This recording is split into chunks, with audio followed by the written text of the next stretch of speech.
కనుక ఈరోజు కమిషన్ ముందుకు వెళ్లి ఇంతకాలం కాంగ్రెస్ పార్టీ చేస్తున్న దుష్ప్రచారాలన్నీ కూడా వివరించి వాస్తవాలన్నింటినీ కమిషన్కు తెలియజేస్తాం. సో మా దగ్గర ఉన్నటువంటి పూర్తి సమాచారం అన్ని విషయాలను కూడా కమిషన్ దృష్టికి తీసుకువెళ్తాం.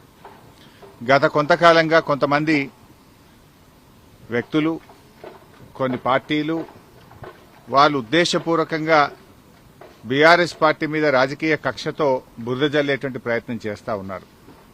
వాస్తవానికి ఒక ప్రభుత్వం విద్వేషంతో కాదు ఆలోచించాల్సింది, వివేకంతో ఆలోచించాలి, విజ్ఞత ప్రదర్శించాలి. కానీ నేడు కాంగ్రెస్ ప్రభుత్వం విద్వేషంతో, రాజకీయ దురుద్దేశంతో మా మీద బురద జల్లాలని ఇవాళ రాష్ట్రానికి అన్యాయం చేస్తున్నారు. ముఖ్యంగా రైతులకు అన్యాయం చేసే ప్రయత్నం చేస్తా ఉన్నారు.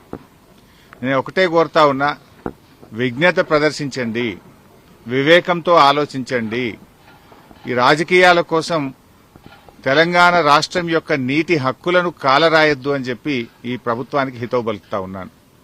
సరే, అంతిమంగా ఎందుకంటే మాకు రాజ్యాంగం మీద, దేవుడి మీద నమ్మకం ఉన్నటువంటి పార్టీ, అంతిమంగా న్యాయం గెలుస్తుంది, ధర్మం నిలబడుతుంది, వాస్తవాలు ప్రజలకు అర్థమవుతాయి.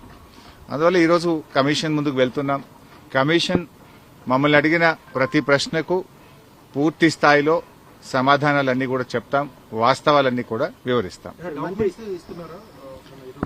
మా దగ్గర కొన్ని డాక్యుమెంట్స్ ఉన్నాయి, ఎందుకంటే మేము ప్రభుత్వంలో లేం. నార్మల్ గా ఏమైతుందంటే ప్రభుత్వంలో దగ్గర అన్ని డాక్యుమెంట్స్ కూడా ఉంటాయి. బట్ మా దగ్గర అందుబాటులో ఉన్నటువంటి సమాచారాన్ని, అందుబాటులో ఉన్నటువంటి డాక్యుమెంట్స్ ను కూడా అందిస్తాం.